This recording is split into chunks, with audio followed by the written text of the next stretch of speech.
All right, I think we're live, yeah. And welcome to Midnight Sports. It's a working title. This is our, first time doing this. I'm Laya, And I'm Franklin Fang. and yeah, we're both two Duke kids. We met each other, about a year and a half ago. We've been talking about sports with each other ever since. Had long night conversations, very gripping, riveting, and sometimes we say things and then, a week later I kind of forget like there's these points that we make, and it's just like this is a good way for us to record it and a good way for you know to share our thoughts with you guys and see how you think about it and you know send us back send us back your thoughts too, and just have a discussion about this. And this is what I'm looking forward to. What about Absolutely. you, Hope man? you, hope you enjoy the show. In terms of just like a quick outline today, we're going to start with a little bit NBA, talk about what happened, taping out on Thursday about the NBA trade deadline and how that is translated to outlook of the NBA before moving on to a little bit Sweet 16 NCAA for the weekend. So it's going Yeah, to be yeah, good. yeah. Yeah. It's basketball heavy. Yeah. Yeah, let's get into it. I think I'd be remiss if the story, the first thing I didn't talk about was like Magic clearing house, man.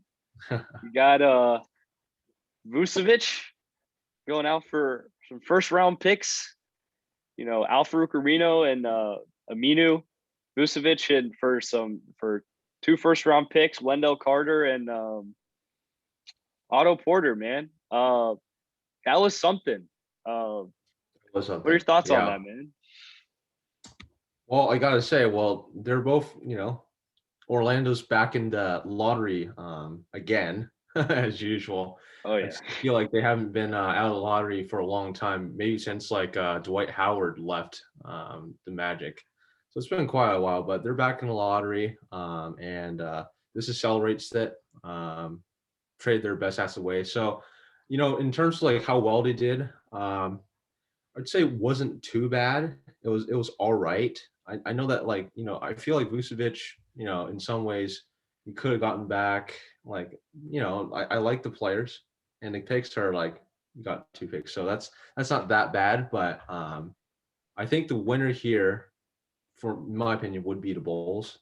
I think the Bulls are getting a legitimate all-star right now, and they are making a push. So like they're going in, and I feel like this season is one of those that you guys got to see and test and see like what that group is gonna do in terms of just like going to like a playing game possibly or getting high enough like a 6 feet or above to actually play in the playoffs and see how that works because if you don't throw them in the fire, you never know like what this group is actually going to do and how far you can actually take them. So, yeah. Yeah.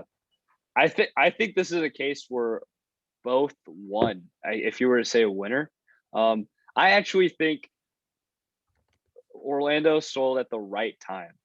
I think this is Vucevic he's relatively old. He's been in the league for a bit, it feels like. Um, right. And this is, I feel like, a peak based on just having such a high amount of usage. And to be able to get two first round picks out of that, and Wendell Carter, who's I think, we're Duke kids. I'm kind of biased, but he's got a lot of potential there. And I think he could fill in that void. I think Orlando definitely I like we'll go in more, Fournier and Gordon, but I like that they know that they can't just be middling in this. Usually they're like an 8 seed in the playoffs and then they get out. Like they got to do something about it. And they got young core, Isaac, and it's a good way to, just restart the whole thing. And I think Orlando did a good job and they got a lot of value for this, in my opinion, because Vucevic isn't really that young and you get two first round picks in Wendell Carter, and Otto Porter ain't bad either. Um, as far as the Bulls are concerned, I think this helps the Bulls too, because to have Vucevic on that squad, you know, that is such a talented squad. You got Markkinen, of course, Zach LaVine. I'm high on Kobe White, even though I heard that they're putting him on the bench, which is kind of ludicrous to me. But I'm high on the Bulls too, and I think this works for them in the short term and see the most they can get out of Zach LaVine and Lauri Markkanen. And like you said, put them in the fire, see what it's like to actually have, you know, you got the pieces now, and I think this is a solid roster the Bulls have with this. And I think we'll just see. I think both teams won. I really do think that I do like it. I guess I could say more from the Orlando side because they got a lot of value out of this. Like they sold extremely high on Vucevic. I think if you waited another year, or if you sold a year before, you wouldn't get this much of a haul. That's fair. That's fair. I would say that, yeah, that's good analysis right there. I'd say that Vucevic's value, I think I agree, is at the peak. A year before he was around like almost as good as well. So like, I understand that like Orlando, like they kind of like tried to sought the right opportunity and feel like this year was the right time to change, just Yep. because of how many injuries they have as well. Just like, Cole Anthony's out, and you have like Terrence Ross, they're all out, and it just seems like it was a lost season anyways. And to go ahead and like kind of start that rebuild sooner rather than later, and like just keeping assets on the board just wasn't going to help. So I think, yeah, it's a props to them for just getting it out and getting the best return back. So Yeah, and if this is the year you're gonna tank, this is the year you're gonna tank, man. This draft is loaded. oh yeah, So this draft is unbelievable. So we'll see. Um, that'd be good. but then the Magic also, Aaron Gordon trade. On the other hand, I think the Magic. I mean, yes, they have to trade Aaron Gordon. Not Eric. Wrong Gordon, man. Aaron Gordon, but clearly did not. I think Denver clearly won that trade. I'll let you speak on it. I think, yeah, I would say so. So funny thing about Denver is that I'd say Denver is a relatively well drafting team. They always draft a lot of good assets. If you think about in past years, they've had a lot of good players. But Oh yeah, the problem is you have a certain amount of money and you have to let players walk. And that's been a big thing. They had back in the day a problem with Nurkic and Jokic. I think they picked correctly on that one. But you yeah, had a good player like Nurkic leave. Just last year, you had a key player like Jeremy Grant sign with the Pistons. Now, easily, man. Beasley, of course, going to the Timberwolves, another one. Here, I think Denver's done well in terms of just moving away assets like RJ Hampton, but especially Gary Harris. So Harris was kind of like creating kind of a log jam with Will Barton and kind of like the bench area. And it was just like an extra asset that they didn't need. So moving it for someone like Aaron Gordon, a dynamic guy who can kind of like put the ball on the floor, but also shoot it from behind the arc. He's been doing relatively well this season doing that. So I think Denver did well here. I don't think they paid too much. Orlando did get a good amount back though. So like, I wouldn't say Orlando totally lost on it, but I would say Denver won this as well.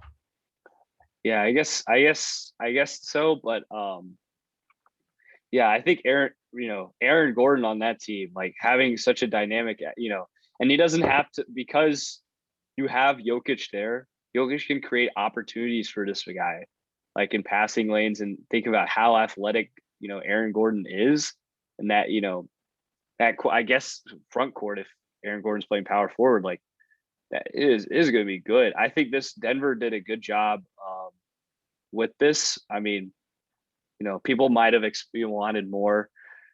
Kyle Lowry, was rumored to be traded, ended up not being traded. The Heat and Sixers were trying to get him, but I think even Denver would have been a nice fit for Lowry. But even then, Sure. with all these expectations about, I think still Aaron Gordon is a good step up.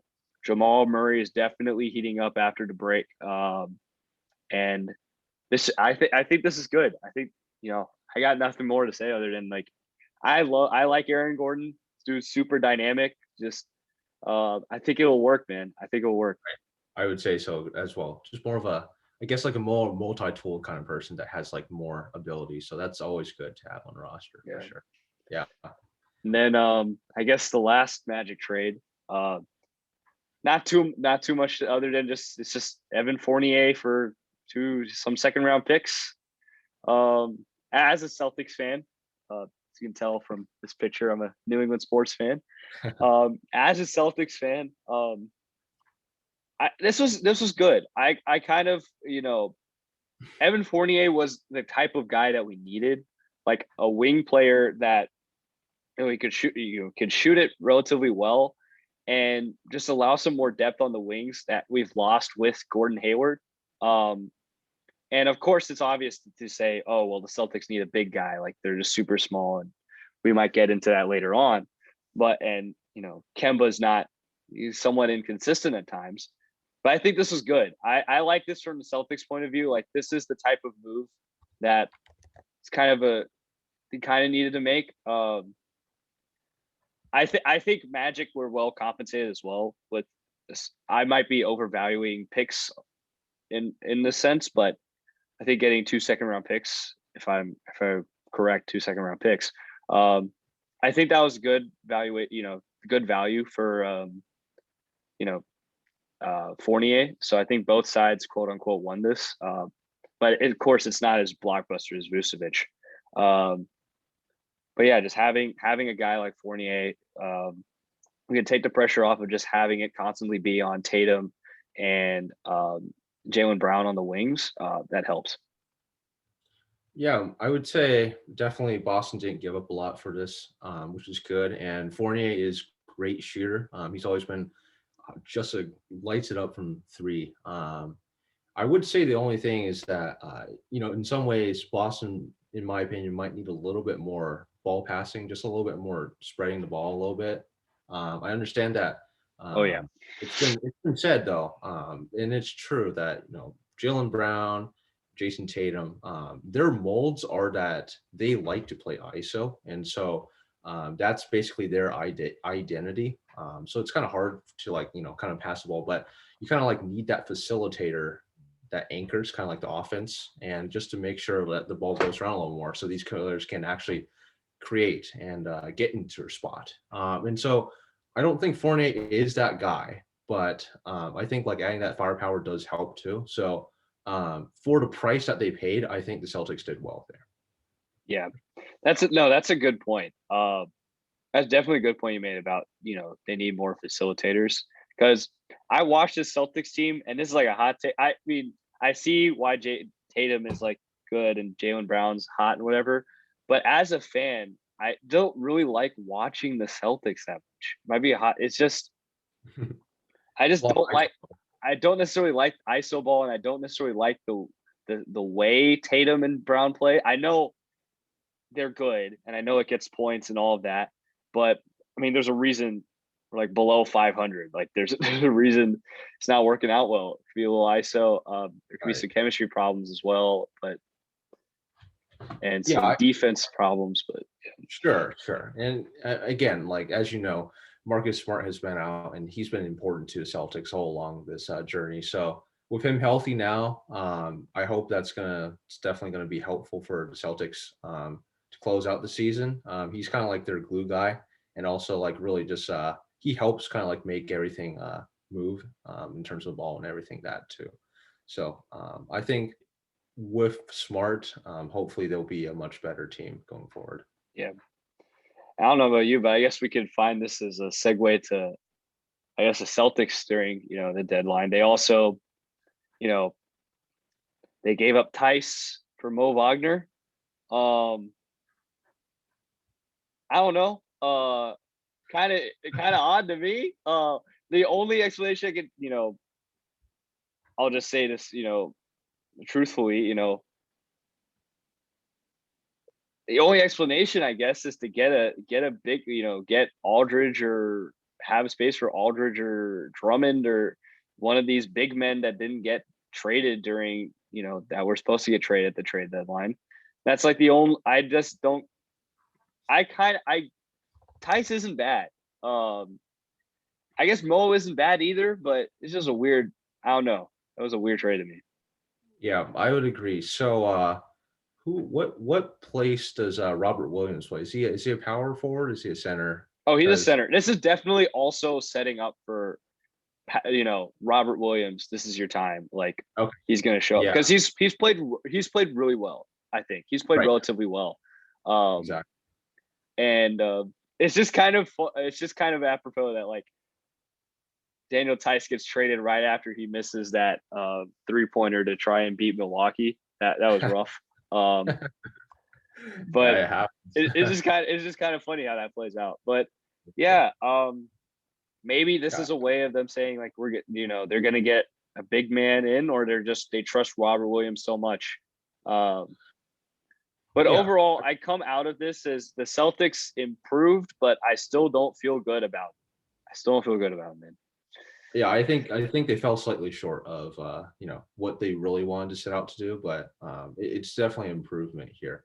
And again, I would say that they are, I think, taking a good look and giving Robert Williams the minutes that he's been deserving of, Yeah. and seeing if he can be the center of the future for that team.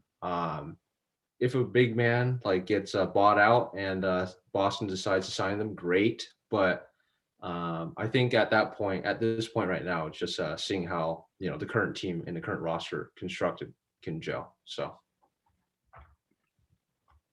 And I guess the other team that was really busy, being buyers, was the Heat, man. the Heat, absolutely. Yeah. I mean, Yeah, this is I like what they did. I mean, clearly Houston is tanking. Like, let's just be honest. Houston's tanking. They got like I think Oladipo still got something in him. I know he's kind of underwhelming. He's been on so many teams, but like, he's in Miami. He's gonna be shoot like Kelly Olynyk and Avery Bradley for forgot what else, but for Oladipo, like just what I mean, come on, Houston. I guess they're just straight up just trying to tank because they need. I think it's. I heard somewhere that the picks that they got in what trade was it? It was some trade that maybe it was trading Harden away, or it was trading I forgot who. Damn it. But basically, with this trade, they have to be so bad. Oh, it's the Thunder. It's the Thunder. It had to do with something with the Thunder. Um, mhm, Houston has to for Houston to retain their picks. It has to be like a top 4 pick or right. something like that. I'm you know, Which is possible. Which is but definitely yeah, which possible. is I think what they're trying to do. Like Kelly Olynyk and Kelly Olynyk's playing decent this year, but I don't Right. know. This just seems and Oladipo and getting Biel was it the guy from Sacramento, Bielica? Is that how you pronounce it, Yeah, Bielica, right. dude? And they didn't part ways with Duncan Robinson or Tyler Hero, and they kept Iggy and like this team. I think getting Oladipo. I mean, maybe I'm just overrating Oladipo, but like, dude, this is great. This takes some pressure off of Jimmy Butler. Absolutely. Um, Yeah. gets a guy you can mold. I feel like in a similar kind of a similar style. I mean, Jimmy Butler's a different, you know, engine and motor altogether. This is good, man. I like what Miami's doing. This is really them making, a concerted push, keeping that same dog core, the group of dogs around Jimmy Butler. Um, yeah, no, I've been talking a lot about, what are your thoughts, man? I think so. I definitely agree with what you said. Oladipo is a strategically good move. Also, it's just because he's on an expiring deal. I saw today Bobby Marks on ESPN. He mentioned that one of the good things is that the Heat get to have a very good and thorough medical check of Oladipo's health and his long-term place on the team before re-signing him or letting him just walk. So this is really just like a expiring deal, having him as a rental here to make another push for the Heat, who are obviously right in the mix in the Eastern Conference.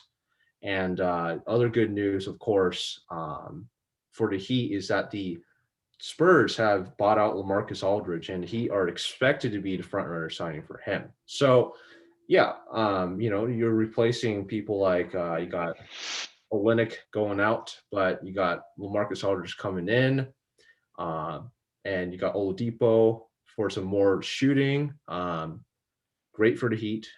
Definitely, I feel like it's not too much loss. Definitely no mortgages taken away. Like what you mentioned, no Hero, no Duncan Robinson being traded as part of deals. Uh, Pat Riley pulled it off. It's just props to him. Yeah, no, it's good. I like what they're doing, man. As someone who has Jimmy Butler on fantasy, I don't know if this helps him or hurts him. This might help him to have more people to assist to and whatever, but definitely a lower usage rate, I feel like, with Oladipo, but that's a different thing altogether.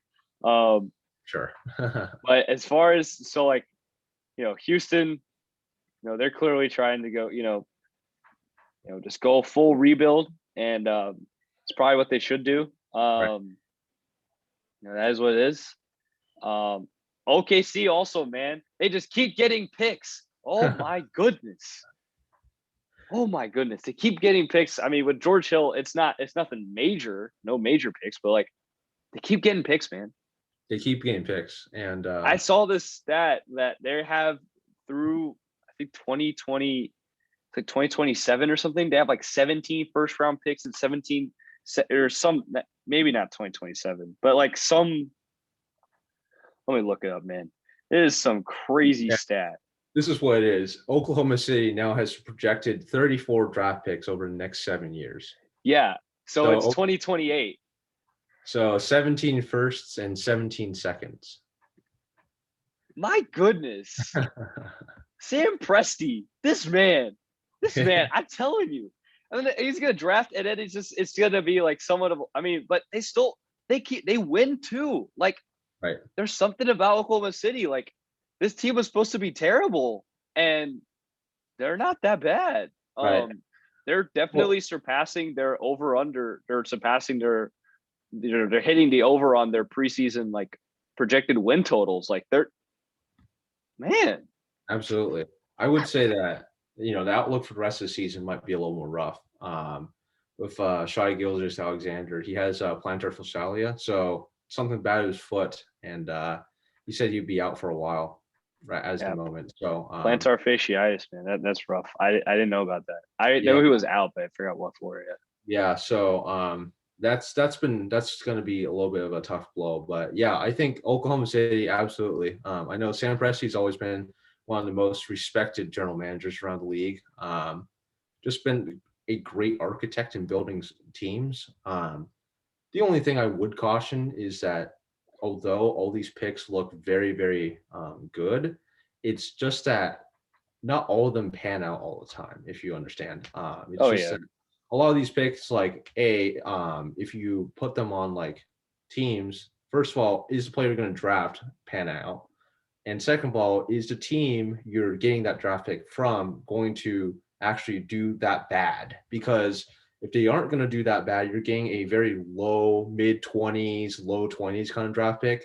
And by that point, it's out of the lottery already, and the player you're drafting isn't that valuable, if you know what I mean. So it's just, it's a trade-off. But, I mean, still, you're in the benefit of the doubt, and it definitely on the side of the good. So definitely a good move for Sam Presti here. and we talked about it with Denver, right? Even if you draft well, you might not be able to pay all these guys. I mean, friggin', this is the same GM, I believe. This is the same guy that like let Harden go for like just for some Right. cash. Like, Yep. could have kept him on. Like, sometimes you just, it's evaluation on these Right. draft picks if you get so many good ones that hit. But yeah, I Absolutely. think, yeah. And then I guess last thing I want to talk about as far as trade deadline stuff is concerned is the Raptors and them. And they only made, I believe they made a minor move for some Matt Thomas, if I'm correct. I don't know who that guy Yeah. is. And then they moved Norman Powell to Portland. Yeah, Yeah. that's the big one. Moving Norman Powell and getting in Gary Trent and Ronnie Hood, right? Gary Trent, Ronnie Hood. That's right. and keeping Kyle Lowry. Kyle Right. Lowry was supposed to, he's going on this whole I'm gonna get traded, getting the piece, just like getting all emotional and everything, and thought I was Right. gonna get traded, and psych, he's staying. Um, I don't know. Overall, what are your thoughts on Toronto, man? What is this gonna be able to work out? They're out of the playoff picture at the moment. Like this Right. is not huge, widespread changes. I think it's interesting. I think Toronto's in a very difficult situation where they still want to see if they can push and see if they can maybe make some noise in the playoffs. But in reality, most of the indicators point that they should be cleaning house and they should be trying to start a rebuild. Trading away Norman Powell, I felt that was an all right move because they have a lot of players in that small forward shooting guard kind of position. You got OG Anunoby, Fred VanVleet, with Kyle Lowry, so you got a good amount of forwards in that area, and so kind of like moving Norman helped, but I feel like he's also a very valuable player. So what they got back in Trent and Rodney Hood, not the most desirable kind of package, but Trent has been reliable as a three-point shooter in Portland. So hopefully that continues. Yeah, got that Duke bias, man. For sure, for sure. Yeah. Um, With Lowry, though, it's kind of weird. There were actually a lot of suitors for Lowry. Rumors said that, like you got all your contenders, Lakers. I actually saw a leaked package that was proposed. Toronto wanted both. They wanted both Montrez, Dennis Schroeder, and Kentavious Caldwell Pope for Kyle Lowry. And the Lakers said, that's way too much for one player. We're buying on kind of like on an older player with not too many few years left on his contract. So, it's just like I feel like Toronto might have been asking too much for Kyle Lowry. So it was that if they were going to sell, they had to sell at the right price, and they didn't find that right price. So they decided to keep the man, stay put in Toronto. So yeah, it's been interesting for them. I wouldn't say they did bad, but it's interesting, and we'll have to see. It's more of an incomplete at this point. yeah. I mean, Kyle Lowry is amazing. I think, dude, he's just awesome. Like you see him in the playoffs, like you just see how much grit he has, and Van Vliet coming into his own. I guess, but Norman Powell is like so. Norman Powell has like this shooting that I don't know if OG is able to replace, to fill in that slot. Hopefully, Gary Trent will be able to. That's yeah. But this They're whole trying to go ahead. yeah. Go ahead. They were trying to kind of develop OG into that kind of like increase his shooting as he steps back. Of course, Norman's a lot better at that. He's like a Swiss Army knife, so that's why it's like it's kind of sad to see him go. But OG, I think, is a few years younger, if I'm correct, and so they're more invested in him, and they see him as like a bigger kind of like taller forward with a lot more like capabilities for a 3-and-D kind of picture. So they decided to keep OG in that. So yeah. Yeah. No, when you think about Kyle Lowry, like his contract is very big. It's a huge. I don't know too much of details. I know it's like around 30 million or something, and it can't really fit in with a lot of these teams like these budgets. But if you think of all these teams, well, except for the Lakers, but you know these teams, they basically what's it called? George Hill. They got like discount versions. They got like Sixers got George Hill. The Heat like got like a bargain bid thing for Oladipo.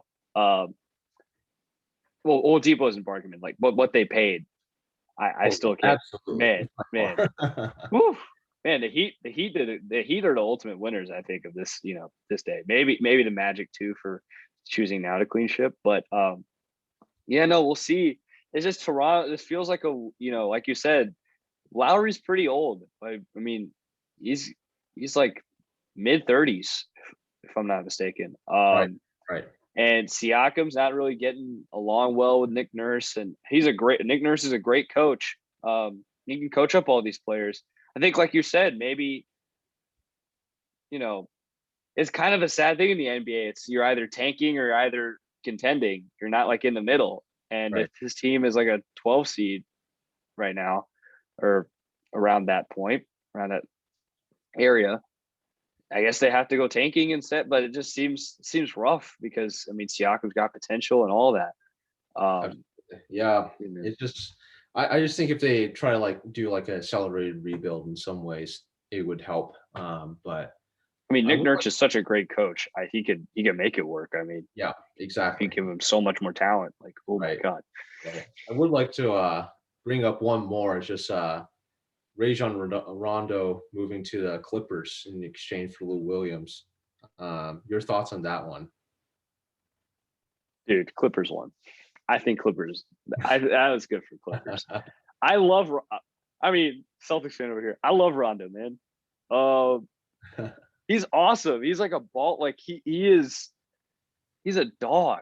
I mean, it's similar. I mean, Beverly's supposed to be like that. I have my thoughts on Beverly. I think he's a little overrated and all that, but I think Lou Will inconsistent. He wasn't as good this year, if I'm not mistaken. No, not at all. It was pretty bad, and I don't know how Rondo wasn't getting that much with the Hawks. It felt like a weird signing, Rondo with the Hawks to begin with. Maybe it was a way to mentor Trey Young, but this works, man. I think this is good.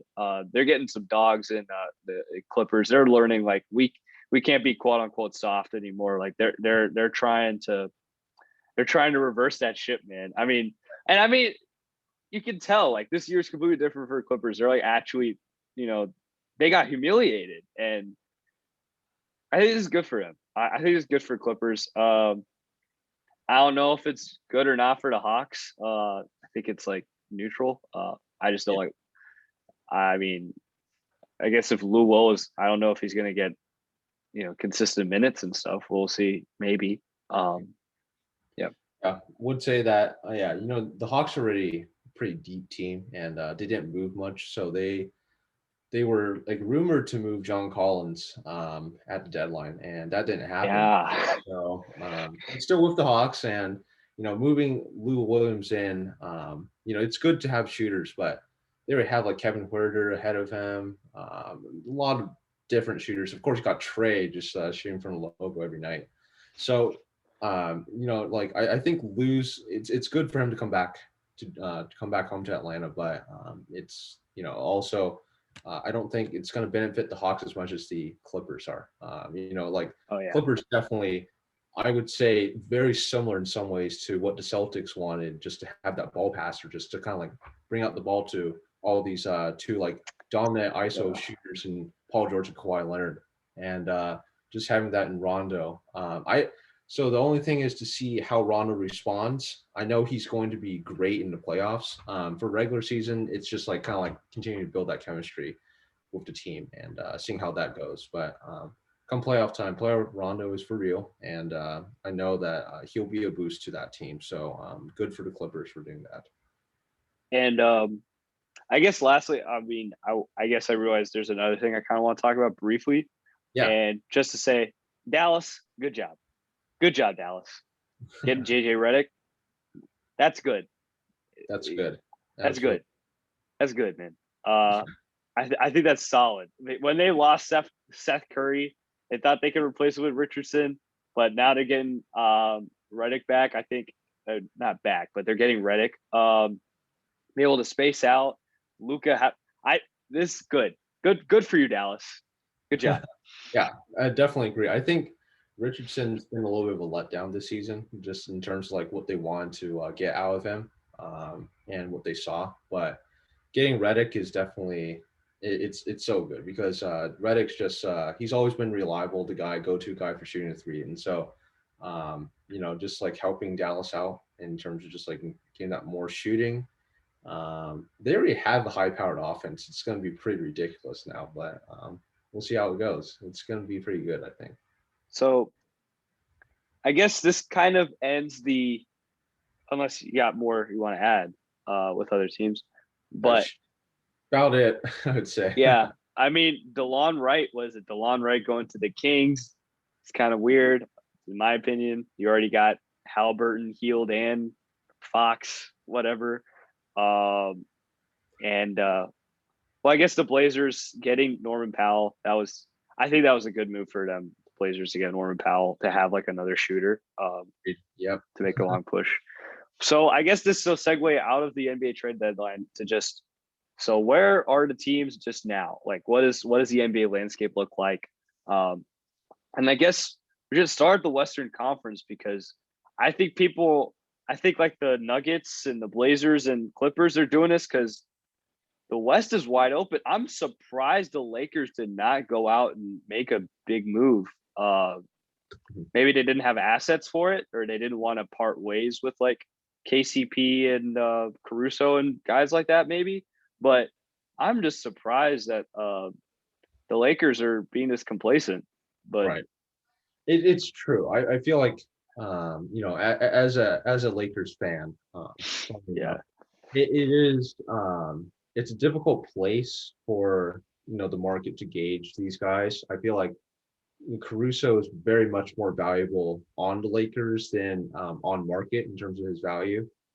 KCP could be said the same, but he is a 3-and-D guy, so that helps a lot. It's just that the Lakers know they have their two pillars that are currently both injured, so that is a problem. yeah, But in the long run, they are set up well. So they view this as something that they're trying to kind of see what they have in terms of their players, like THT. You got seeing if Kuzma can do anything on his kind of a last look, really, because he's been given many opportunities to kind of like lead the team. Seeing how Schroeder does, commanding offense with Harrell, and hopefully just keeping kind of treading water to see when AD and eventually LeBron comes back. But currently not doing too well, unfortunately. But we'll see. but I mean, my thing is LeBron is, yes, he's like a health physical freak. Like he's insanely athletically gifted, and just he can recover from things we've seen before. But he's fairly old, and like a high ankle sprain like that takes NFL players. I mean, as an NFL fan, it takes these players like a long time to heal, like 6 weeks plus. It feels like Mhm. oftentimes, and I don't know. It just feels like kind of rough, especially with the fact that LeBron's already been playing so many games. He was like on this MVP like crusade, um, and just coming off of a short off season. Um, I'm just a little worried about the Lakers and their flipping, and I think the teams in the West see that. And even though Phoenix and Utah, they didn't trade out for a star. They got their chemistry, and those two organizations that come up, they got that going. But the Clippers now, they're solid. I'm really high on the Clippers. I mean, adding Rajon Rondo shouldn't make that much of a difference, but I think it kind of does, because it shows like where their mentality is going, that they're really serious about this, and that they're going to put Kawhi in a position where he's comfortable, because there's like a strong point guard in a Rondo, like a point guard that's able to basically take the mantle, and like for Kawhi to take more of like a wing, like just approach. And the Nuggets, of course, they're getting better. You can't ever count them out. But the Blazers are getting better. The Mavs, I think, are going to turn it on. So all of this is now the wild, wild west, man. And I think the Lakers not making a deal, they kind of screwed themselves over, because if they drop fairly far in the standings, it's rough. Right, right, absolutely. How about this? Let's in terms of just like the Western Conference, let's rank in terms of which teams you would say are are the best, or you know would make the deepest run in the playoffs. Deepest run in playoffs, I like. Okay. Deepest run in the playoffs. Like, so that means that the current records, of course, they're important, but they're not like the do all say all. It's like what team would do the best in the playoffs at this point in the Western Conference. So, starting off, we have Utah Jazz. What how far do you project them to go in a playoff run? I mean, based on their chemistry, they can go fairly far. Um, we'll see, man. I mean, Ingles, if stays consistent, as a role 3-point player, and they got this whole thing going, and Clarkson being, I think right now, sixth man of the year, solid deep. We'll see how far this goes, but I think, to jump on this might not be based on standings, but I think, let's say you match up with the Clippers. I think the Clippers can definitely go the farthest because they have the talent. We might be talking ourselves into like deja vu. We were saying this stuff last year with the Clippers, Right. but yeah, no, but I think Utah can go fairly far. Sure. In the West, they can make it to the conference finals. They can possibly win. Even the ceiling, they can win the conference finals. We'll talk about the Eastern Conference later and see how it stacks up with some of those teams. But yeah, I think they can go far. Okay. What Sure. about you? I'd say depends a little bit on the fans and how how many fans are going to be let into Utah. That would be something that I feel like is important because home court advantage in Salt Lake City is actually very important for them. So on a neutral court, I'd only pick Utah to go to the Western Conference semifinals, based on my opinion, and then at tops maybe Western Conference final. But with fans, I would say they would probably make the Western Conference finals just because of their unique home court advantage there. Oh yeah, So my pick would be Western Conference finals for them in this scenario. yeah. Next is Phoenix, right? Yes. Phoenix. It's kind of listening to Bill Simmons podcast to talk about this, and I was thinking, my thing is maybe the Suns should have traded for a player, because I think their front court, it's kind of, Ayton is good, but Chris Paul is amazing. Chris Paul, this is a pro Chris Paul show, man. We love Chris Paul here. So What he's done with the Suns, just catapulting to this. It's almost like his leadership, his ability to just change the culture of a team, to like help develop Ayton and all of this. But I think it would help if they want to make a serious run, if they got another star player in the front court. I know Jay Crowder's decent, but I think that would help. It takes, because Ayton's relatively young in the front court, and he could, matching up with AD, and when AD comes back, or Rudy Gobert and all these people, we'll see how it goes. Right. So I think they could have, but I don't know if their ceiling's that far, to be honest with you, because Chris Paul, this team is solid, but this team isn't like super talented beyond Devin Booker and Chris Paul and Ayton. Right. And I guess I haven't seen too much of, the chemistry's there and it's working in the regular season, but although I say this is a pro Chris Paul show and all that, Chris Paul is going to need some more talent also to get over the hump in a loaded Western Conference. Very fair.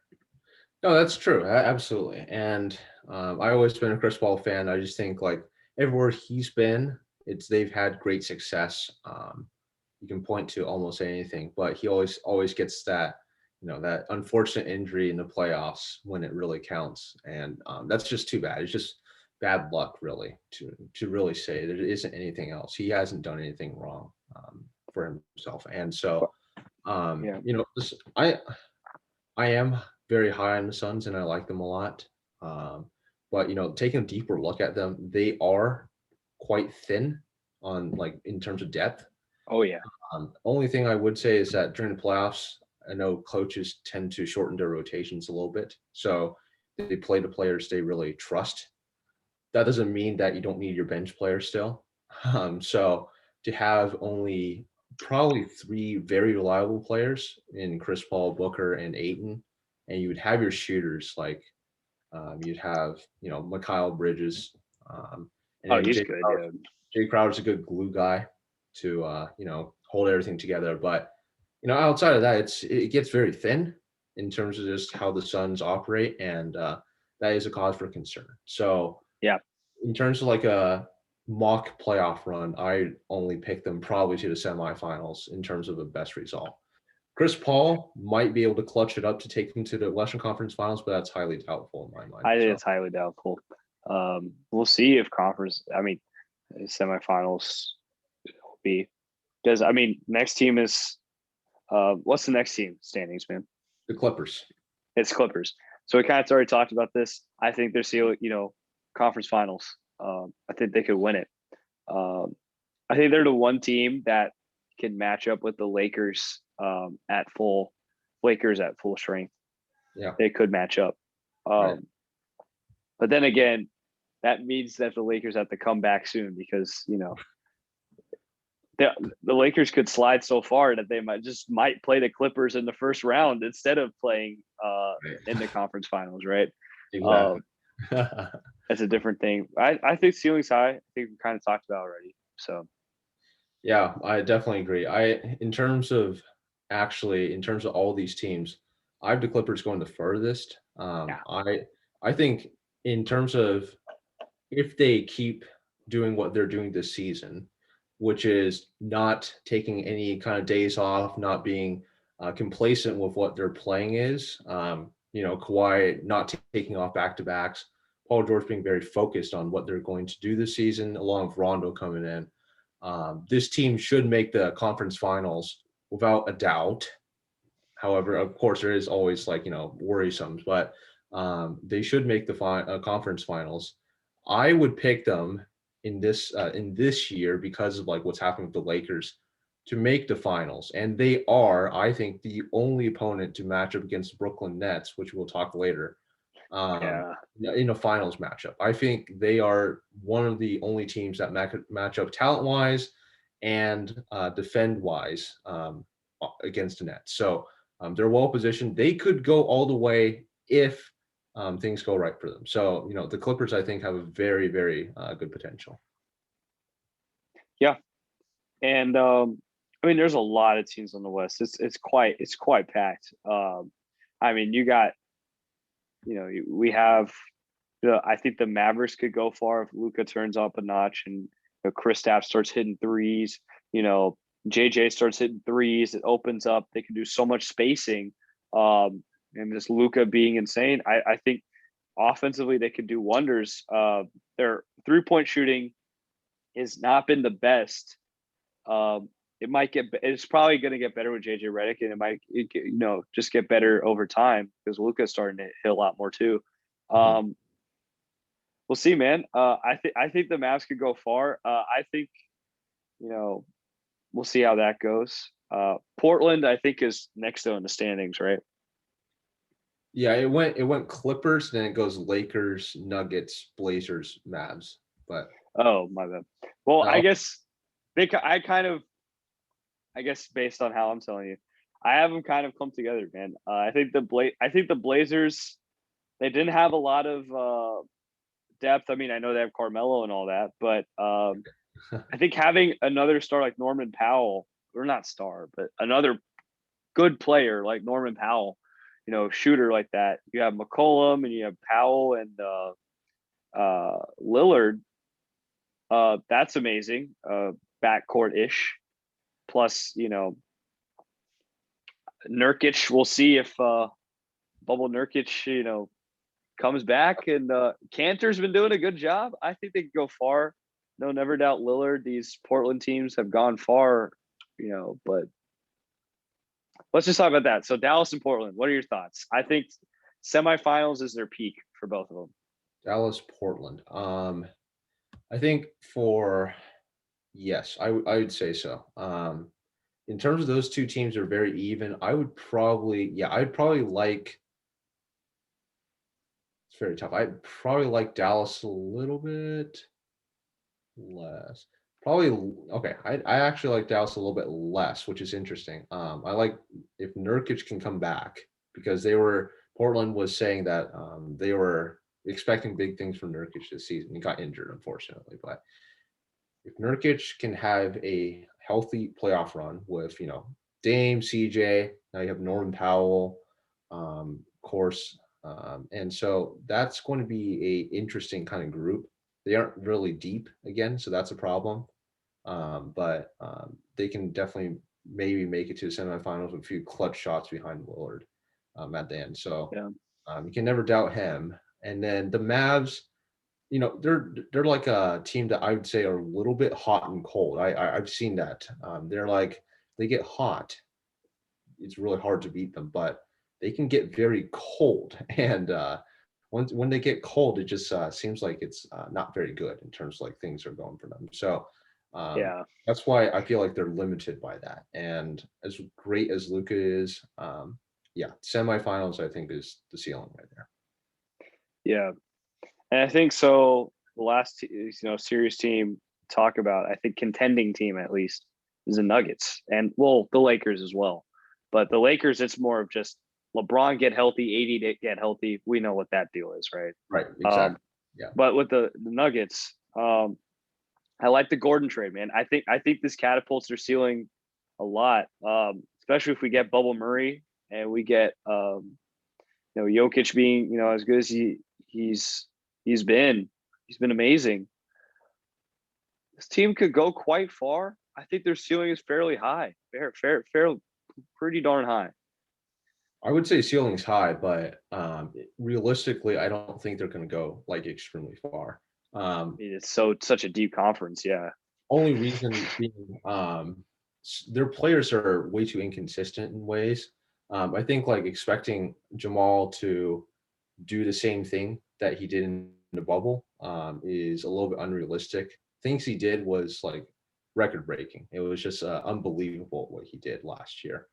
And although he can replicate something close to that, which is quite possible, he's been hot recently. But just like doing that through the entire playoff push, it's just very difficult. And you got Aaron Gordon there, which is great, and Jokic and Michael Porter Jr., of course, which is also a key player. But I think the Nuggets are just there might still be one step away from actually being on that tier of like real contenders. So I would say realistically they would make the semifinals probably, but going to the Western Conference Final is a possibility, and that would be their ceiling. That they're not going anywhere past that. So I mean, we say these teams have to play against each other.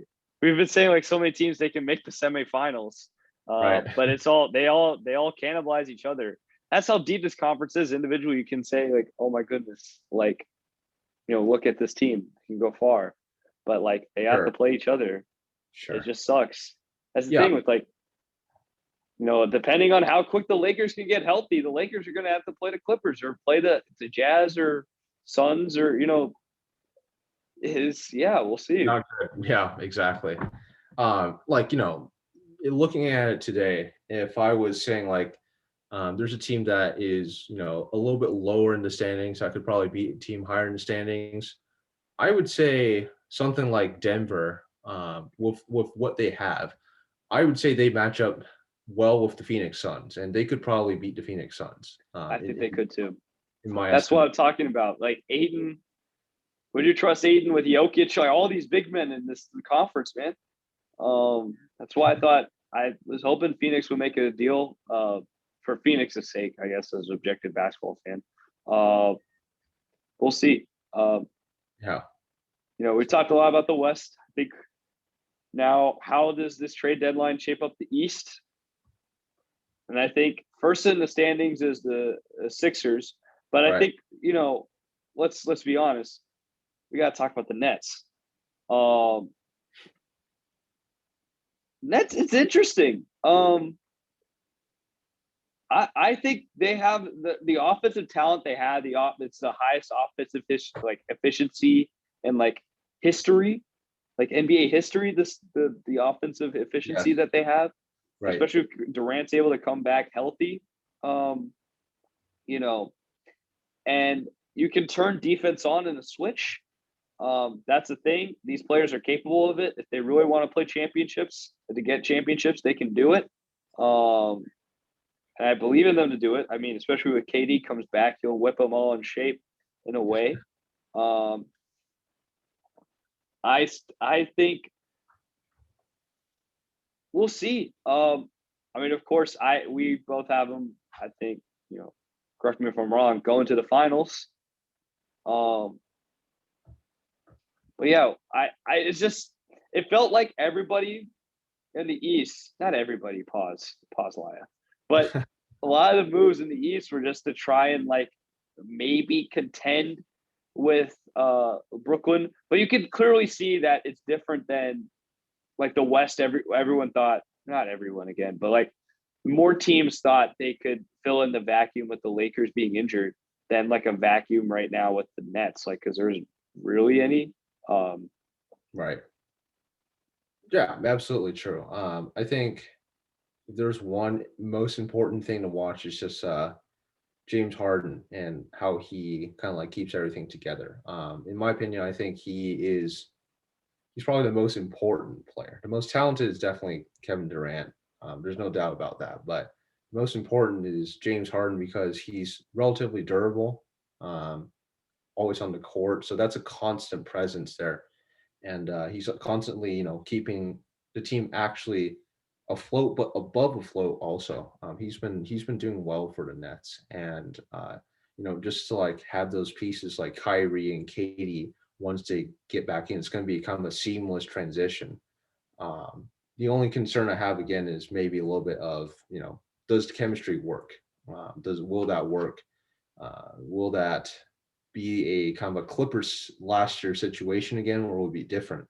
And I have a little bit more of a positive outlook on this one because, Harden and Katie played before in Oklahoma City, and Kyrie has played a little bit, though he's been in and out of the lineup with Harden, so that's been good. And Harden, one of the good things is that he passes well. He's more of a facilitator than only a shooter. So that's great for just like developing team chemistry and making sure the dynamics work. So that's good for rotation wise. Yeah, I think the Nets are definitely, with barring health, they should be going to the finals without a doubt. Uh, Now there are some teams that can try to contend against them, but I don't see too many that can really match up and beat them in a 7-game series. So I think if we want to kind of speed this through, in my opinion, there are 3 teams that can somewhat hang with them and compete with them. And they are the Sixers, the Bucks, and the Heat. Would you agree or disagree? Sixers, Bucks, Heat. Those are like the only true contenders I see. I'd probably agree. Out of those 3, which one would you rank 1 to 3 if you can? Or is there not really difference? I mean, you talk about number 1 offense in Brooklyn. You got to talk about an elite defense in the Sixers. If, from what I've heard in reports, like Embiid is going to be able to come back because there's no structural damage with the ACL, so it's not like a season-ending injury. It's going to be like a bone bruise, and he can come back. And like, I think that they have shooting. They're getting Danny Green and Seth Curry, and they got depth pieces. And Simmons has been great defensively. I think it's going to be a battle of like. I mean, of course, I think the offense of, like I just said, the offense is historic for Brooklyn as compared to, well, the defense isn't necessarily historic for the Sixers, but I think I have them 1. And I think I have it split with Milwaukee and Miami. I think they're both equal in number 2. I can't pick one over the other, just because we see what Miami can do. I'm a huge Jimmy Butler fan. He's like a semi-version, like somewhat of a Chris Paul, but I guess he's somewhat like Chris Paul, except he hasn't nearly been in the league enough to like just compare him straight up to Chris Paul yet. Right. So there's that similar thing going for them, and having Oladipo and Bielka there helps. And Milwaukee, I think they're just round with Drew Holiday coming back. They're getting better. Giannis is still good. People keep forgetting. Like people just want to write it off because he won the past 2 MVPs. It's like Giannis is still just as good, man. He might as Right. well. He could in a vacuum. He could be the MVP this year, but I don't think it's going to happen. That's a different conversation for a different time altogether.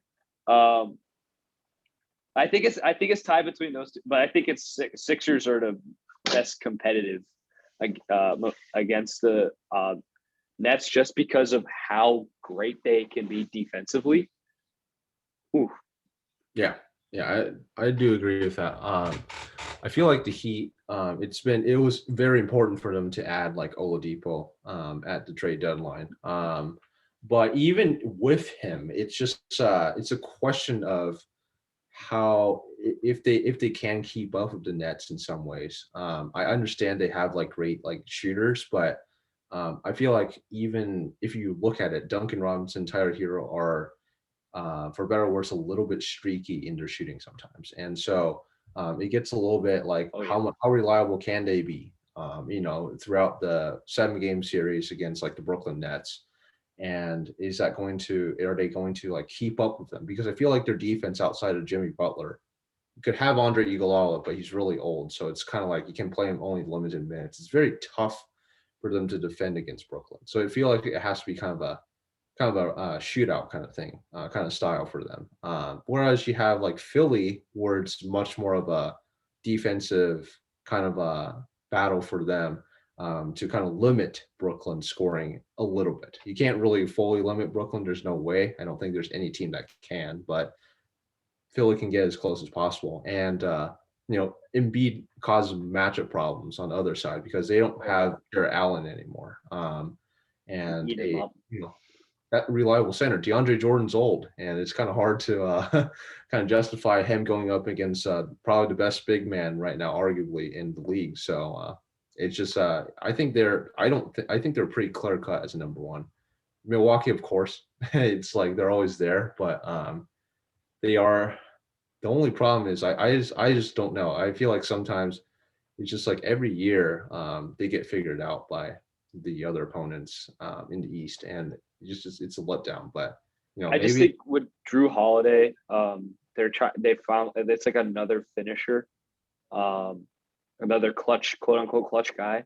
Um, they can rely on. I feel like, so that's why I have hope. right, I right, just you just can't be honest. Chris Middleton's still good. He's good as ever. Lopez is interesting. Brooke Lopez is an interesting role he's got. But it's working at times. And I just think because of how good Giannis is and how good they are, I think you can't really count them out. Of course, this is clearly saying the contenders to Brooklyn. We think clearly Brooklyn is the favorite. right. So I don't know how much they'd hang with Brooklyn. I think the Sixers would definitely hang more than Oh yeah, the Bucks, I but yeah. yeah, I think the Sixers are much more better position. Like, I'd say the Bucks are like a pretty distant second. And at this point I probably it's hard to even consider the Heat. I know they just added players, but still it's kind of hard to because like how their team is structured. But it's my opinion. they did it once; they can do it again, man. That's also maybe this is just biased from just seeing what the trade line yielded. Because it's not like I'm going to tell you that Toronto kept everybody, so they're going to keep going forward, or they got Gary Trent and the Celtics. I don't think they're like we talked about. They kind of undershot it. They could have done more in the trade deadline. I felt Right. they improved for sure, but they didn't improve enough. I felt like to be in that contender role. And who am I to say like they should be in the contender role? Like for crying out loud, and it's the 8th seed. We're below 500. Like arrogant Celtic fans like me acting like, oh well, we're definitely in the playoffs. Are we contenders or not? We might not even make the playoffs. For crying out loud. So, I mean, the Knicks are there, the Pacers are there, and all that. I just don't think. I mean, Knicks are a good story. I mean, I'm sorry, Brooklyn's way better. Yeah, yeah. It's just it's like Brooklyn and Charlotte and Atlanta. They're all very great inspirations. I think Char- Atlanta out of the three are probably has a lot of talent on paper, but again, like they're still a little I, bit. I mean, what? Trey, yeah. And also Charlotte's going to drop Oh yeah, yeah. without LaMelo. No LaMelo. Yeah, it's gonna be tough for sure. All right, so with that, I think that should put a wrap to the NBA talk. Uh, kind of went extensively, uh, and now for my favorite, uh, segment of basketball, college basketball. That's my personal favorite. Huge college basketball nerd. I can tell you. So I think right now, you know, we're in the middle of March Madness, man. It feels odd because like for some reason it's like this lull. Usually like games will start back up on Thursday. It ends Sunday, and it starts back up Thursday, and there's no basketball now today, so it feels kind of odd. It feels like I'm in this lull period of like, oh yeah, that's right, March Madness is happening too. I'm a huge fan, but yeah. What are your thoughts on tournament so far, though? What are your thoughts? Oh, it's been exciting. I think it's been everything we asked for because having that year off from COVID last year, that was terrible, and not having the tournament. But this year, it really just gave us back what we wanted and why we watched this tournament so closely and why we pay so much attention to March Madness. It's just wonderful just seeing all these teams, and Yeah. you never know what's going to happen. So Seeing these Cinderellas and just looking at it and just seeing that clear-cut coaching can still win out. Like, the story, of course, has been that the Big Ten conference, they kind of laid a dud. But when you look at let's say Illinois when they lost, like you can see it's because Loyola Chicago is just that good defensively. Like Ken Palm wasn't lying to people. Like they were underseeded as hell, and it showed because the way Cameron Krutwig he just took poor Kofi Coburn, man, and just defensively they just shut down Illinois, and it's just seeing Oregon just outrace Iowa. Like these Big Ten teams when they're losing, it's not like on flukes. It's because like the other teams are playing much better, and people might be looking at the seed lines and think, oh my God, this is such a weird tournament. Like, all these bad teams are winning, but they're playing so well, these high seeds. And it's been an exciting tournament. absolutely, totally agree with that. Yeah. So I guess, that's the point of this is, go through each Sweet 16 game by game. I'll nerd out. Franklin will nerd out, talk about, what he's thinking, and we'll just tell you what we're thinking. And, yeah.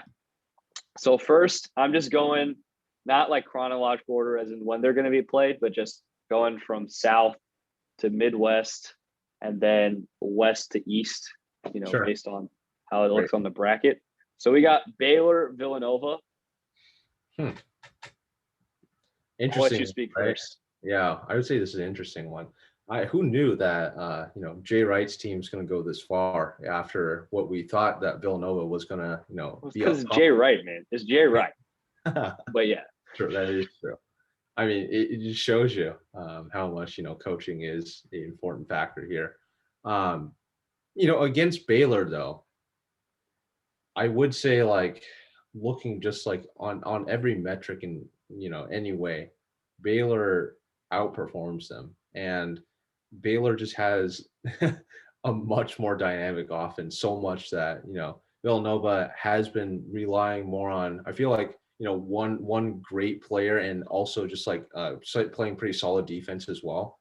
But like going against like Baylor, it's going to be very, very tough for them to kind of like limit what Baylor's players can do and try to eke out a win. So I see Baylor winning pretty comfortably, not like blowout, but like quite pretty comfortably in this matchup. I think Baylor's going to win comfortably. comfortably to blow out. I think it'll be over 10. Here's why. Like you said, Villanova is relying a lot on Jeremiah Robinson Earl. Also, we'd be remiss to not say they've played 2 double-digit seeded teams. Right. They've played a 12 seed and a 13 seed, and now they're here. They do not have great guard play since Colin Gillespie went down. Sure, Jay Wright's an amazing coach. He coached these players up, and Baylor hasn't been the same defensively since their COVID pause, like late in. Their Ken Palm defensive rankings went down. Like they were in the 40s. If I'm checking right now, it's in 37, right? It's so low compared to what we usually think of Baylor defensively. But I still think being 37, still, you have Butler, you have Teague, you have, I can start listening to play Davion Mitchell. You'll have all these defensive players. They can lock in on the guards. And it's Jeremiah Robinson Earl versus Baylor, man. And Baylor's offense is still good. It's third in Ken. It's great. They have, I believe, they still have the highest 3-point percentage. So, wait a sec. My AirPods are dying. Oof. It is some rough. No worries. Hear me? Yep. All Still right. good. Audio quality, same, similar, whatnot? Yep. Yeah, we're good. All right. So I guess, short story short, I think Baylor advances fairly comfortably. This is Scott Drew's time. This is destiny. This is Scott Drew's time to make the Final Four. I guess that's kind of leaking, but we can go on to the next game then. Leads it on to Arkansas, Oral Roberts. What can I say? Can you still doubt Oral Roberts at this point? They've just been unbelievable. And, like Arkansas just escaped a close one against who they played against Texas Tech. Texas Tech. Sorry. Yes. Also a very close one. And, I thought for a while that Texas Tech was going to win that game, but, last minute Arkansas pulled out that one. So in this one, it's really hard. I really can't say, like, all my advice is like, a 15 seed can't go to Elite Eight, but seeing how they played Oral Roberts against, Ohio State, obviously, but against Florida as well. It's like, it's crazy. Like in some ways, it's going to be a closer game than I think people think it is, but probably in the grand picture of how things work, I think Arkansas would probably win. Yeah. I mean, I hope you disagree. Okay. I will go. Hoop Vision 68. I think that's the channel. Hoop Vision 68. Such a great YouTube channel if you want to know the ins and outs of college basketball schemes. It's amazing. And they did a great breakdown. It's very simple. It's very simple offense of what Oral Roberts is doing, but it's working because the defenses they've been playing so far are atrocious. Right. Ohio State's defense has been atrocious. Florida's is better, but it's still pretty bad. Not that great. So what they do is it's basically just pick and pops. And if you basically don't respect the pop, give it to Kevin O'Banner will shoot the three. If you don't, A. Smith will just drive on you. That's pretty much all it is. They're shooting other than those two. Not shooting. A. Smith doesn't really, other than O'Banner is okay. It's not the greatest, but they could still make shots. And so all it is you have to be able to guard A. Smith and guard the pick and pop. And what is it? Ohio State wasn't able to. Florida wasn't able to. So those are the only two players, like Max A. Smith and Kevin O'Banner. The difference is Arkansas is the third best defense in the country. Right. That's the difference. I'm not going to tell you. I don't know how Arkansas really does their defense. But I trust Eric Musselman. It's going to be I think it's going to be close and a good game. I think, don't just poo-poo it because of 15 seed, like you said. But I think the way they're playing right now, it's kind of been able to catch teams off guard on a short weekend, especially if Iowa State just looked them over because they're a 15 seed. Now they will have a longer time than usual to prepare for this. And I think Arkansas being as good as they are defensively, it should be able to neutralize at least one of the two players. And as long as you can neutralize at least one of the two players, we should be able to win with as much talent as Arkansas has.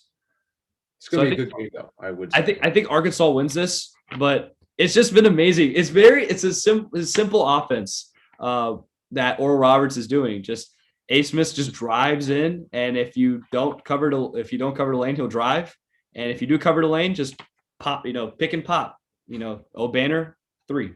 So it's amazing, man. All right, so but I think Arkansas, they play with so much pace. They could easily also just out offense Oral Roberts, and plus their defense they're third in the country, like I said. All right. Next. Loyola Chicago, Oregon State. Okay. I'm just gonna say this at this point. After seeing what Loyola Chicago did against Illinois, and I know how impressive Oregon State has been. Just been beating Oklahoma State and Kate Cunningham. That was a great performance by them. I think that was their encore. That was their best performance. And against Loyola Chicago, who's playing, I think, the number 1 D in the country, if I'm correct. Best D in the country. And Oklahoma State's not the best D in the country for sure. I think Loyola Chicago is going to stifle Oregon State and pretty much cruise. I think they're going to cruise because looking at the Oklahoma State game, I feel like it was kind of an off night for a lot of them, for the Cowboys. And so Oregon State, as well as they played, they also played a not so well, best night kind of Oklahoma State team. Loyola Chicago does not take nights off because they have a good defense. They don't rely only on their offense. So, between, Cameron Cutwig's mustache and that defense, it's going to be a Chicago all the way for me. Yeah, Loyola Chicago, love them.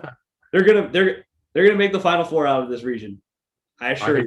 Yep. Dude, it's just crazy.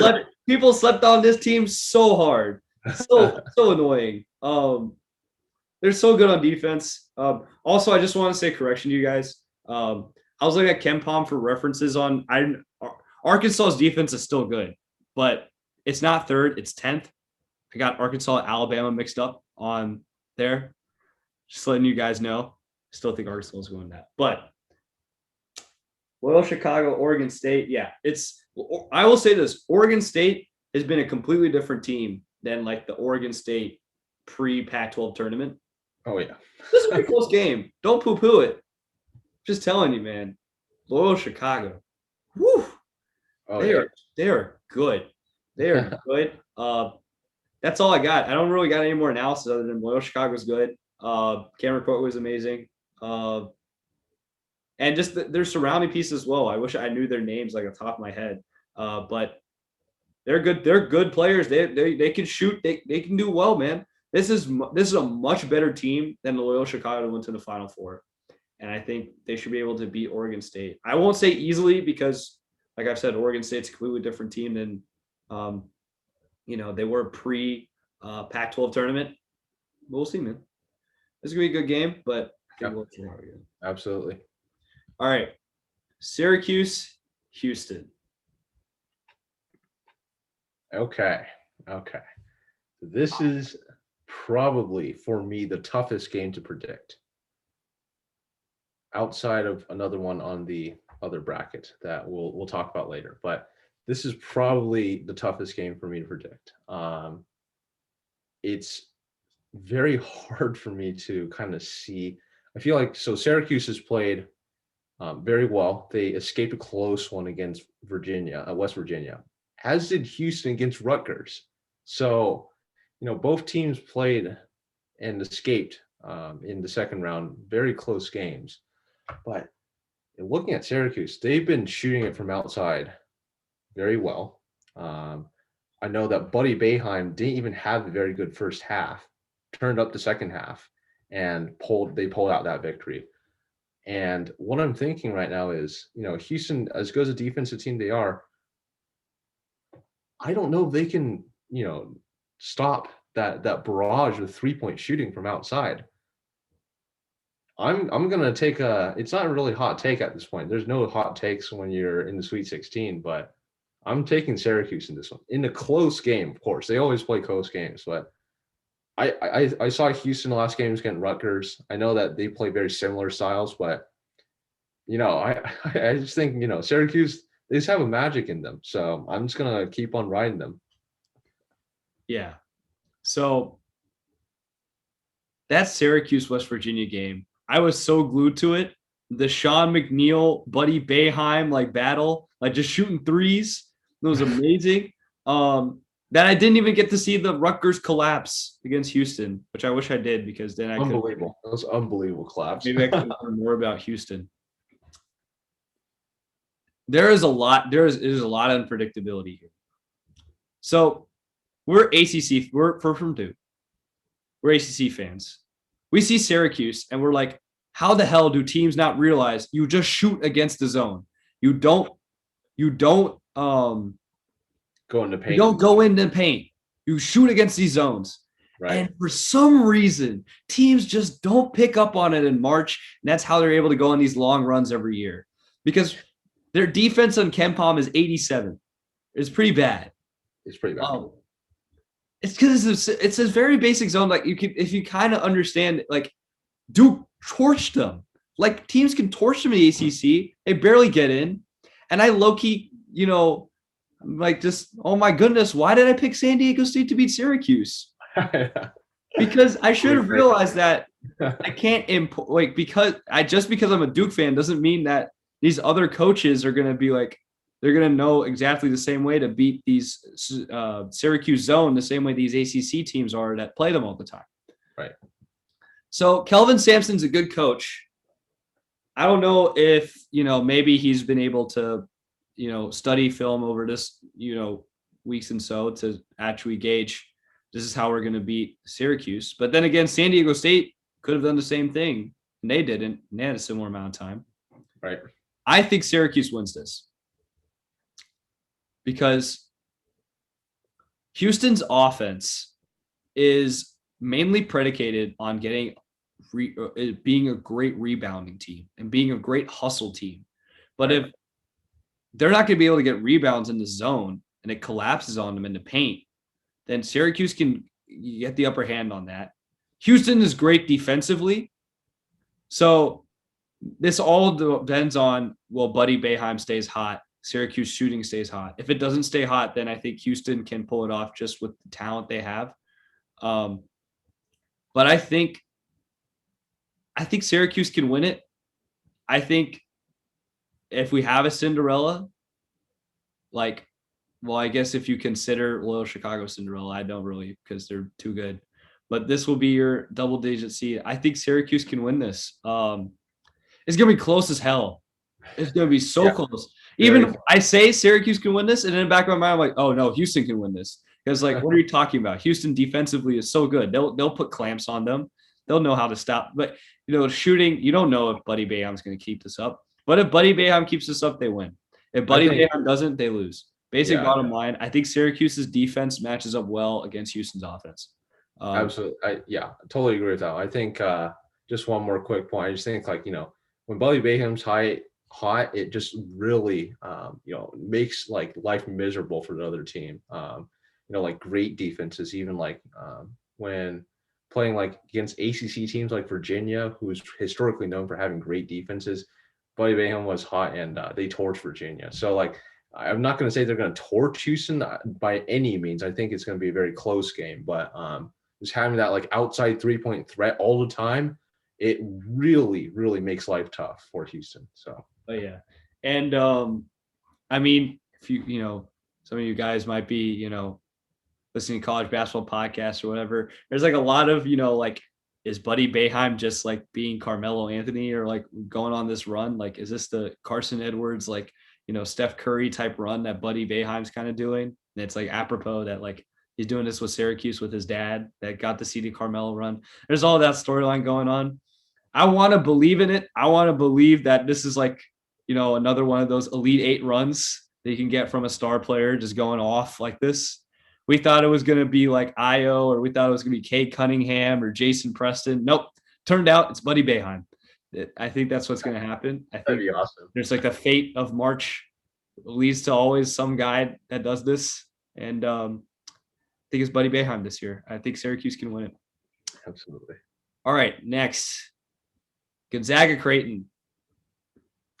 I don't have too much to say about this one because, I watched the game against Oklahoma that Gonzaga played. And then also just, Gonzaga didn't even have their best night, I would say, in terms of that. And they won by 16.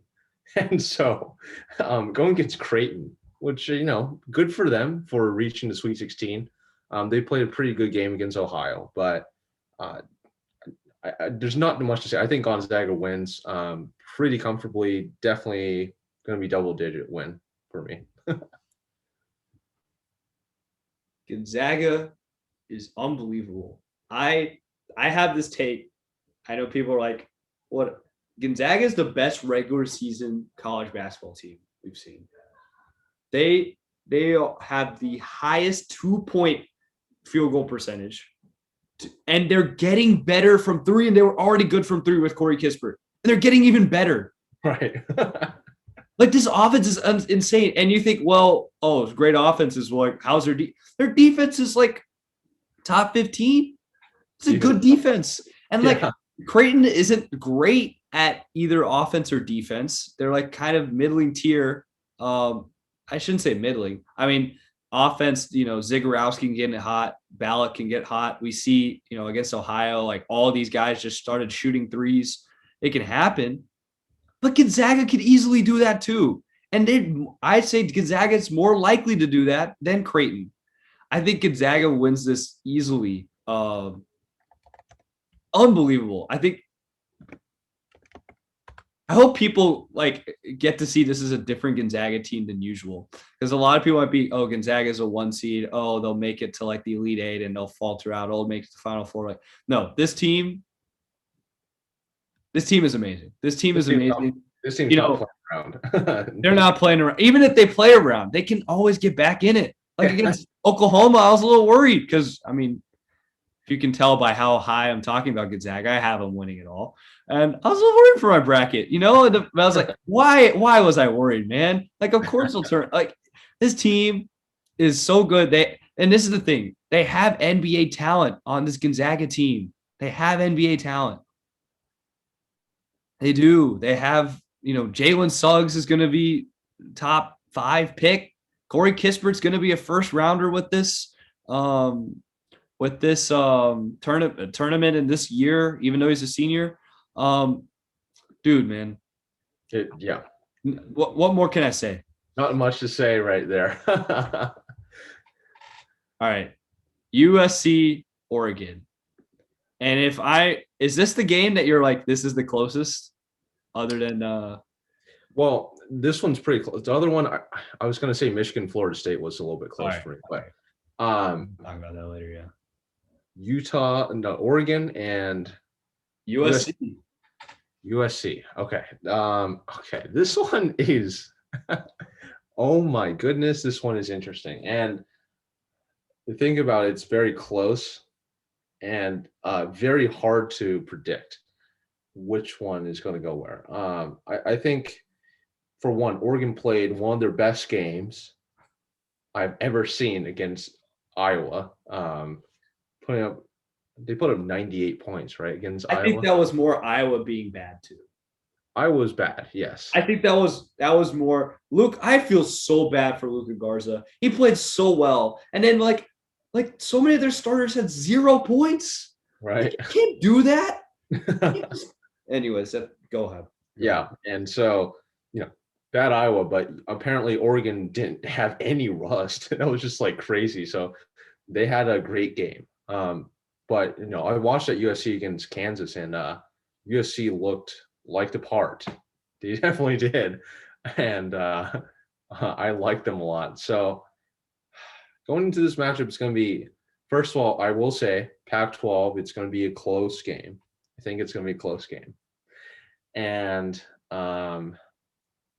it's very hard for me to pick because I feel like they're both like coming off great wins, but I like the Mobley Blooders a lot. I think they can get it done both in the paint but also outside, and that's important. Like getting that kind of like versatile inside out kind of like play, and just being such like tall, long players. It just causes trouble for any kind of opposing team. And so pick USC, but it's going to be probably within 5 points of a win.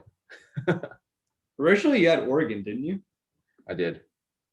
Yeah, you actually predicted this. I had Iowa, USC, and I had Iowa beating USC. And I thought people would step up beside Luka Garza. So here's the thing.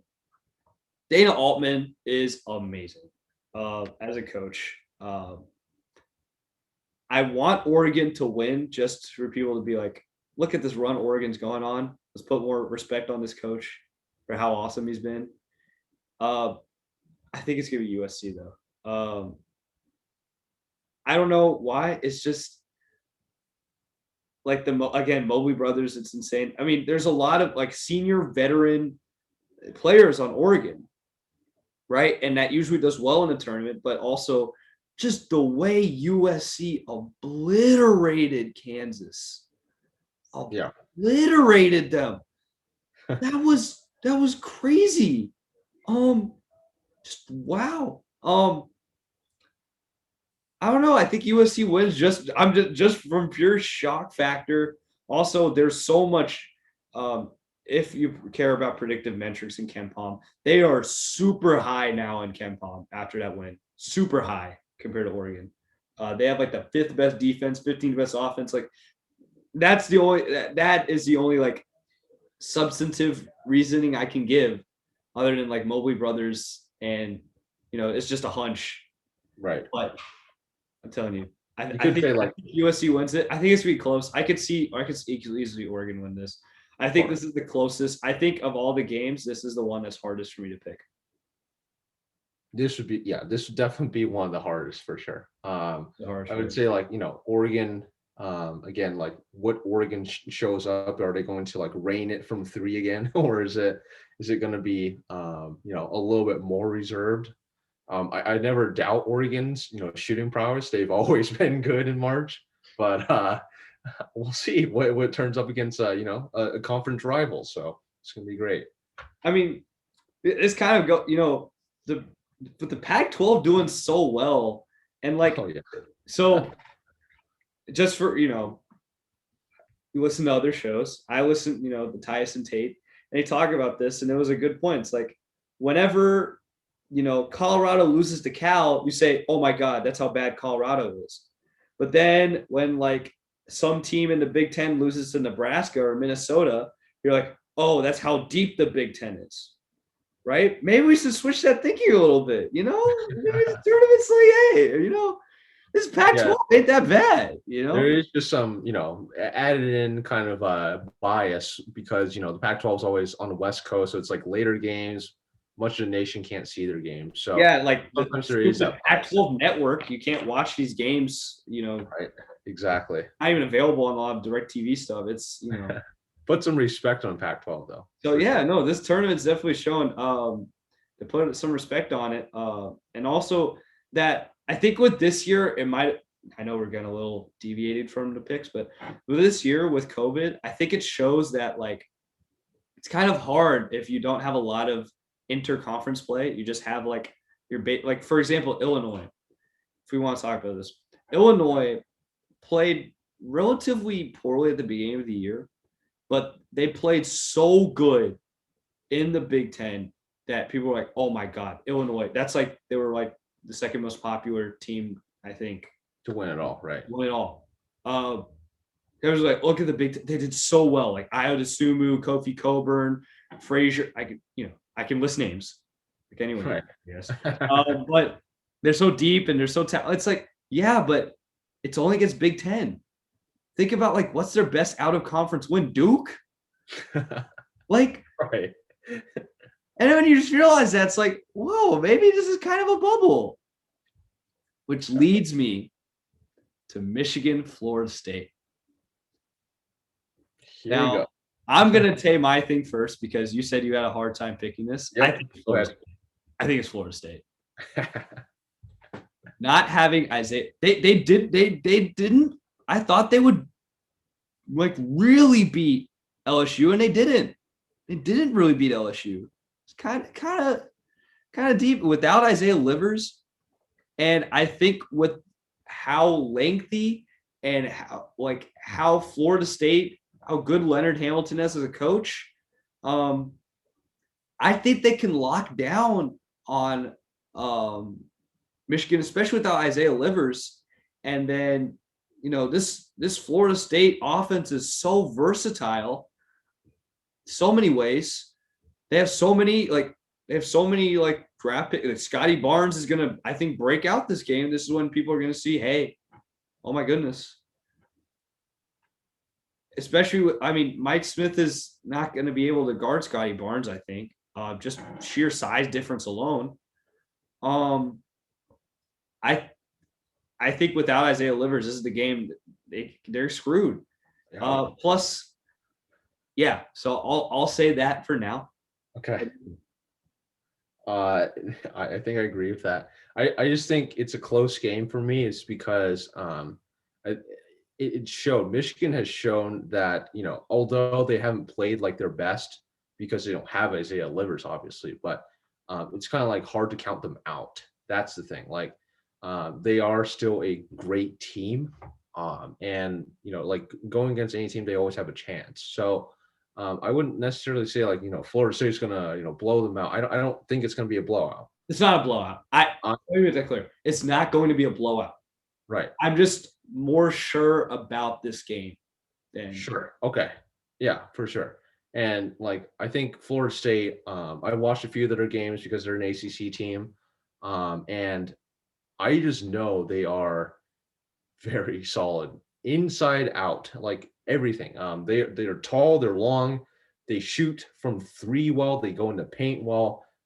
They are a complete team. And so we have a complete team and you're going against another very good team, but they're missing their best player and their leader. It makes it very hard to beat that team. So I just think that, Florida State's a very good unit, and I don't think they'll lose against Michigan this fair. So yeah, that's my thing. So I just want to that's why I'm more, also it ties into that point I made like right before about Big Ten. Michigan hadn't, to my knowledge, hadn't really played a good out of conference schedule or anything. They heated up in the Big Ten. So right. Be wary, man. Be wary. Just Right. because we were great in the Big Ten doesn't necessarily, out of conference matters. And I think this year we weren't able to see that. It's just COVID. It is what it is. I think we're seeing how that's important here. Yeah. All right. And the last game to cover, UCLA, Alabama. I don't have much to say of this one. Yeah. That's what I'm going to say. I think Alabama wins this one easily, because although I know UCLA's looked very impressive, and they've been playing good. They've been playing very good. The last game they played against was Abilene Christian, and I think so. I have a theory that some teams, when they play like the game of their life, it's hard to get up for the next game, and so Abilene Christian played the game of their life against Texas, obviously in that upset. And so against UCLA, it was they tried to keep up, but it was just like UCLA just like overpowered them without any problem.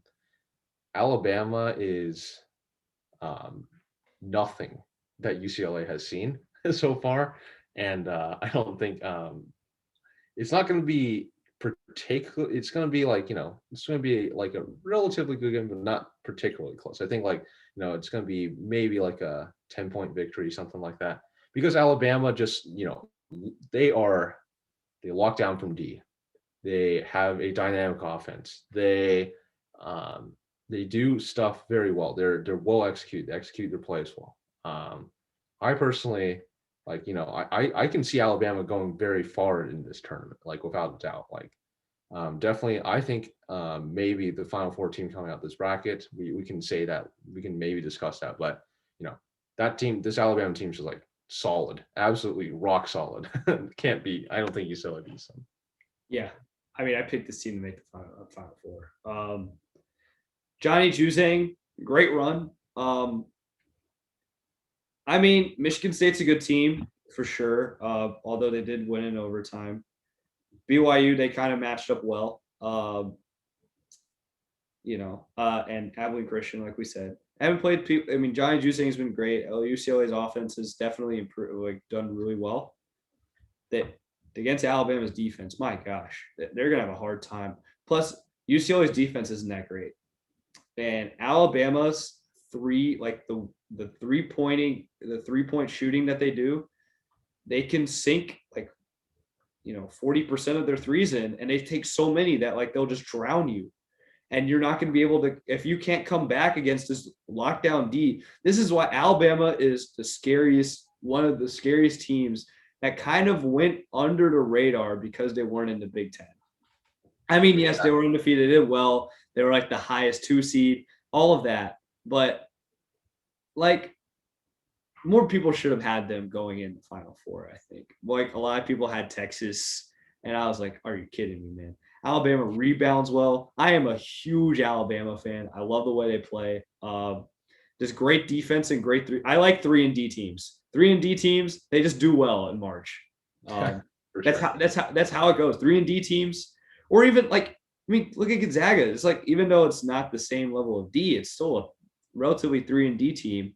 Baylor defense has dropped down, but they're a 3-and-D team. And you can see the teams that have like stayed in, their whole MO is like the teams that are like highly seeded teams, their MO and their ethos is 3-and-D, even if they might not be that good at it. Like Baylor might not be that good anymore. Right. But their whole culture is built around 3-and-D. Alabama is good at it. So 3-and-D it's so hard. It's so hard to beat. I think Alabama wins this. If you want, we could also, treat for you guys. We can go, based on what we think might happen. I think we all got the same picks, including Syracuse making that Cinderella run. We could maybe do, let's see, what would the Elite Eight Final Four be? Or I guess Elite Eight, because Elite Eight's going to be soon, and we might not have time to go over to Elite Eight with you guys. So, projected is Baylor, Arkansas. Baylor, Arkansas. All Quickly, right. What are you thinking? I'm thinking Baylor, because I think Baylor didn't have too much of a obstruction in their side of the bracket, and Arkansas, as well as the metrics show and stuff like that. I think like when I watched them, in some ways I didn't feel like they are a team that can contend with the best. And without anything to say, I think Baylor's one of the best teams in this tournament. So I wouldn't say it'd be a very, very blowout kind of thing, but I think Baylor wins this game. This is going to be a fun game. If this is Baylor, Arkansas, if this is Baylor, Oral Roberts, I'm sorry, Oral Roberts, done the blowout. I'm telling you right now. Yeah, but if this Baylor, Arkansas, this is going to be a fun game. They're both, high pace, relatively high pace, good offensive teams. Arkansas is supposed to be better on defense than Baylor, but I mean, Baylor's supposed to be a lot better. I should say a lot, but significantly better than Arkansas on offense. Right. But I just, I wish I watched more Arkansas like earlier in the year, because they heated up at the very end, and by that time, like the Big Ten was popping off, and I was getting really into Duke just to see like, oh my gosh, like this is the last time. This is the last time, like each game. So I wish I watched more Arkansas, but I think Baylor wins this. Yeah. I wouldn't be surprised if Arkansas wins it. Because Okay. but I think you're right. I think it helps that Baylor is going to not have to have like an emotional hangover, right? Like this Arkansas Oral Roberts game. I mean, I think Arkansas should win it, but like that Texas Tech game was kind of tight. Like a lot of these games they've been playing. It's kind of we'll see, man. Baylor's been cruising. I just think Baylor they take a business against Villanova. So yeah, we both think that they're going to blow out Villanova, or not blow out, but comfortable at least against Villanova. Sure. So I think Baylor could win that. So we got Baylor out of the South. If that should be our projected the Elite Eight game. If it's Baylor or Roberts, also Baylor. All right, Loyola Chicago, Syracuse. So I think it's always tough for any good team to defend against the 3, but Loyola Chicago is one of those teams. First of all, they're the number 1 ranked D. So like, I mean, they're just absolutely locked down, rock solid D.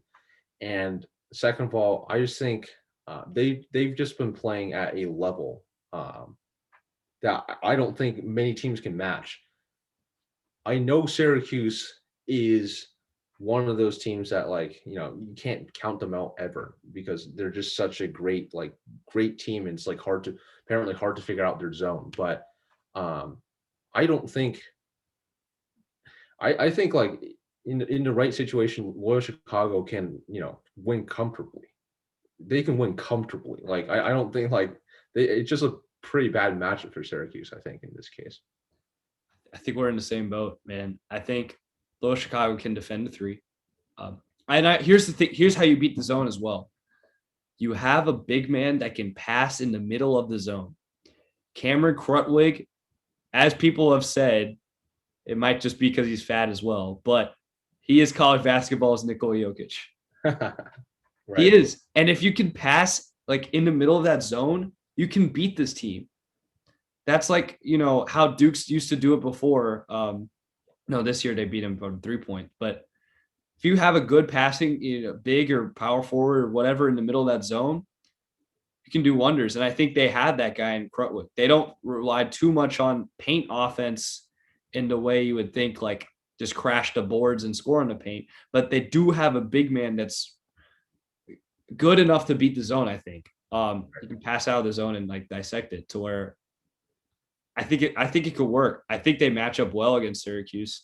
And I don't think the Buddy Boeheim thing makes this a Final Four. I think this is more of an Elite Eight, Carson Edwards, Steph Curry type deal. Right, exactly. So that's more of a hunch thing than an actual like analytical thing I'm saying there. But it is what it is. This maybe Buddy Boeheim is the next Carmelo Anthony. Who knows? But we'll see. I am positive. I don't think this is a Kemba year. I don't think this is like a Kemba, a Kemba Carmelo type run. I don't think so either. A hunch. Just a hunch. This dude wasn't even supposed to be NBA level until he didn't even know. Like a reporter asked him if like he was considering about the NBA, and he admitted like he didn't even think about it. Like he didn't think it was supposed to be possible to get to the NBA. But like because of how he's doing this tournament, supposedly he's NBA level. So it's only now that what I'm saying it's getting there. Right. So we'll see. All right. So Gonzaga, USC / Gonzaga, Oregon. This is gonna be a great game. This could be a very good game. I think we both agreed it was probably going to be USC. Yeah. I think both matchups would be great. USC, I think, would be more of a challenge for Gonzaga. I don't know if that's true, but probably.